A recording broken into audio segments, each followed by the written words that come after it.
boys, we know that Chelsea, doing some good transfer business, trying to improve. Another game tomorrow night. Reece James has spoken about Enzo Fernandez returning. And I want to point out what Hyper has said here. Hyper has come out and said, blimey, are we still talking about Enzo? Move on already. I don't think it's a subject matter that we can move on from. Reece James has come out and said something which I believe I don't know if you guys heard what Maresca said, and I'm paraphrasing slightly. An apology has happened. We will move on, essentially. Reece James has come out and said there's always the factor where it doesn't sit right with people when there could be a problem. But until the day comes where everyone's together in a room together, I don't know. So Reece James is essentially, and again, I want to give you my interpretation of this. It's almost like he's saying the apology has happened, but until everybody's together and face to face and we actually talk this out like men, we don't know how this is going to go down, which I actually think I want to praise Reece James personally for this. That is the most respectful and honest thing to say. I don't believe anybody, unless you've got permission to, can speak on behalf of the players who have been upset, offended, and are heavily frustrated with Enzo Fernandez for what it is that he said. And I think as a Chelsea captain, I think this is absolutely brilliant. We've seen in the past people not stepping up when they should have done. He isn't throwing Enzo under a bus.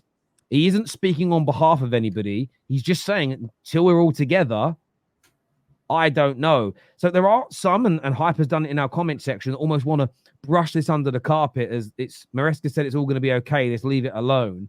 But when you see those Reece James comments, that tells you that there still could be problems in relation to Enzo Fernandez returning to this Chelsea team in the coming weeks.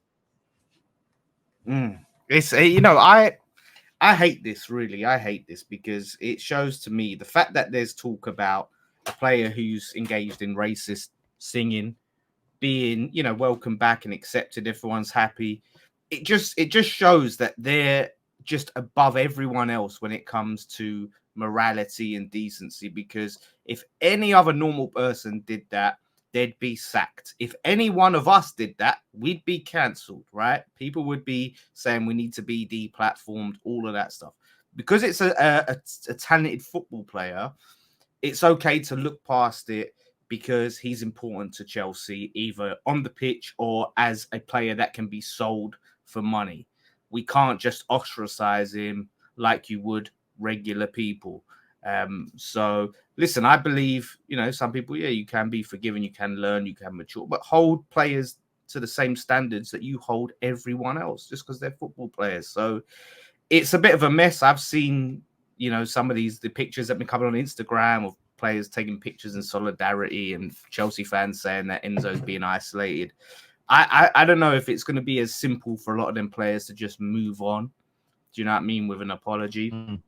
I think a lot of trust and a lot of things like that are probably broken in the dressing room anyway, and it's going to have potential long-term impact. Some probably can move on, some can't. People probably take and accept racism and move on from it and take apologies differently. That's up to them. But I just think the notion of, we deal with it, it's fine, when any other occupation, any other job, we'd be, thrown in the bin. I think that's poor. Stick him in the bin. I'm not gonna lie, bro. When I saw that Ugochukwu picture last week of them on the plane, there was like about 9 of them, French African players. Gotta lie, he might get jumped when he comes back to London. It may be deserved. But listen, for the people saying why are we still talking about it, we're talking about it because it's relevant. Because Reece James talked about it. It's just very awkward. It's very, very awkward. And excuse me. What's very interesting, by the way, is that a lot of people, I feel like it's not just clear cut like that. A lot of people generally defend Enzo because they don't think it was racist. They think maybe it was xenophobic or just like, they're just shit house. That's how Argentinians are when it comes to football. They're just trying to shit houses. So some people don't see it as it being a racist thing. And I was speaking to my barber yesterday. My barber is a black Colombian. So he is South American and he's not white. And he said he actually doesn't think it's racist. He was like, I just think Argentina has a history of racism, but I don't think this was a racist chant. They were just trying to mock them, just to get under their skin, blah, blah, blah. That's the issue. The issue is you're going to see a lot of people divided on was Enzo right or wrong, because we're not even at I feel like we still haven't reached a conclusion, and that's the biggest issue. The fact that what's his name? What's the striker's name? Nico Jackson came out and defended him. It just shows me that a lot of people will do the same, and it's going to be. I think unless the quotes were fake, I haven't verified them. I think Madueke said defended him slightly, but they might have been fake. I want to put that out there. Maybe Chelsea fans in the comments can clarify that for us. But that's the thing. Like, I just feel it divided the fan base. It divided our opinions, even as neutrals, and it's definitely going to keep the locker room divided. And I barely spoke about this since it happened. It's just going to be very awkward. I'm not going to lie to you. I feel for Reece James being asked the question. I don't know what was the context of the question, or like what word for word was being asked to him to answer it that way. But I feel for him having to answer this because this is a very awkward situation. Everyone's watching Chelsea now, and it's like I was watching them last game, and I'm like, what happens when Enzo's here? Because a lot of people sit there like they drew, and like usually people say, yeah, when we get our first teamers, we'll do this, and that, and they would name Enzo. I see a lot of them not naming Enzo. They're not excited to say, hey, wait until Enzo's back. So it's just like it's such an awkward situation, and I feel for Chelsea fans, and I feel for Maresca, and I feel for the whole club right now because you were supposed to go into this season with a higher morale, a new chapter, a new manager, all that stuff. And there was a bit of an excitement, especially since getting rid of Poch. Now everyone is anticipating. Usually you sit there and you anticipate your first teamers to join just to see how good they would do with the new signings and the new manager. Now everyone's just anticipating to see what is Enzo going to do with the French, the African French players in that team. Because there's a lot of them there. I actually haven't noticed how much French players Chelsea has until I saw that picture. I was like, bro, there's about 8 or 9 players from the demographic that he low-key insulted him and his boys. So I just feel bad, bro. I just feel bad for Chelsea. Listen, and I feel for Chelsea fans because this isn't the average Chelsea fan's fault in any capacity. As a Man United fan in the last 18 months, we've been in similar situations, not to do with racist chanting, but with player behavior, where it's almost like our morality, our behavior as men is almost being looked at because of something our player has done. And this idea that because a West Ham player, because a Man United player, because a Chelsea player does something bad, that's a reflection of me as a person. It's crazy thinking. I mean, in any level, it really isn't. So I do get it difficult. And when you work in our space, these conversations must take place. What I think is important is a question here says cancel culture or consequence culture. Now, I want to say this. I don't think this is about trying to cancel Enzo. I keep saying that let's wait for the investigation. Let's wait to see what the powers that be come out with. I don't think this conversation, or certainly not the one I'm trying to have, is about canceling Enzo. It's about having a real conversation about the dynamics of a dressing room after an incident like this that could impact you. And this is the point I'm trying to make to Chelsea fans. You may be able to forgive him. Whatever reason, I don't even care why. You may think it is racist, it is bigoted, but you believe he sincerely apologized and you personally can move on. You may think that it isn't racist and that this is a nothing burger or anything in between those two things. They could all exist, but all of that is irrelevant. What you think about the chant is irrelevant. Chelsea players have made a stance, some, that they're very unhappy about this. And it doesn't matter if the owners forgive Enzo, the fans forgive Enzo. It's about the dynamic in your dressing room.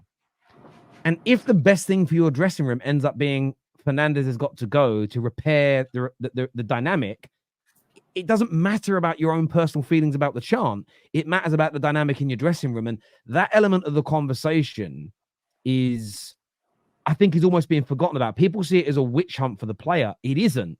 It's talking about a problem. If today, and I know that fights happen in the training ground all the time, but let's just say in the space of 2 or 3 days, there's 3 bits of footage of Rashford and Xerxes getting into fights. And it wasn't just in the training ground. Oh my God, look, there's someone seen him in the canteen, they've squared up again. And then someone says something, and you could clearly see there's a problem. It doesn't matter whose side you're taking. The question is, well, that's a problem that could spread amongst more of the team. How do we resolve it? Because that genuinely could become a problem. And that's the element for me. I think everybody's made their stance clear on whether they think the chant is right or the chant is wrong. what should happen to the player, what shouldn't happen to the player. That's all going to be dealt with, and we'll react to that as and when the announcement comes. But this is about the dynamic in that room. It's why I think what Reece James has said is spot on. I think it's a very brave statement. He's not taking a side per se. He's essentially stating that we don't know how we're going to feel as a collective until he returns. And you don't. You may think he's apologized, I'll be okay. And then he walks in the room and your blood starts boiling. You could think you're going to be angry at him. He walks in and you go, do you know what? I got on with this guy for the last year, 18 months. He's a nice bloke. He's messed up. I accept his apology and everything's okay. And then, by the way, if the dressing room accepts him, it doesn't matter if there's 100,000 people that hate him for it.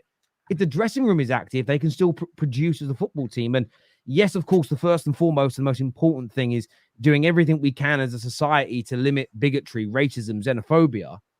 But from a football standpoint, the most important thing for Chelsea is to make sure their team and their squad feel together on every single level. And that element of the conversation is what we're trying to have. It's more, how does this impact the football, as opposed to trying to cancel a player. I don't think anybody on our panels has said ban him from football for life or anything along those lines. This is Terry, what do you think about other Argentina players from the Premier League club that were on the bus? Look, we spoke about this before. We've had it verified by a number of Spanish-speaking viewers. The song that you can sing other people joining in with wasn't the offensive song that started at 34 seconds into the video. You can hear voices singing it, but the video's actually facing, it's like down, it's facing upwards on Enzo's face. He's singing.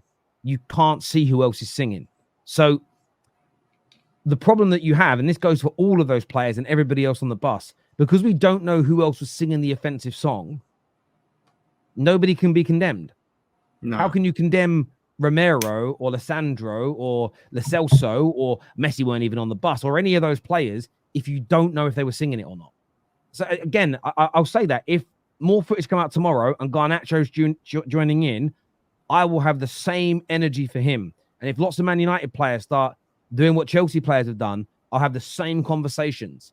But we can't do that until we have facts.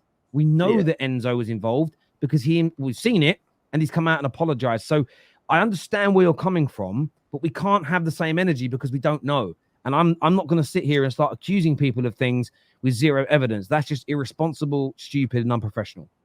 Yeah, that's it. Someone said obviously they were all singing it, but you just can't base it off that. Do you know what I mean? Like there's times where I've been at football and there's certain songs that I don't join in with just because I don't feel comfortable with them songs. And that could have been the same for certain players. So we can't persecute players based on assumptions. That's the thing.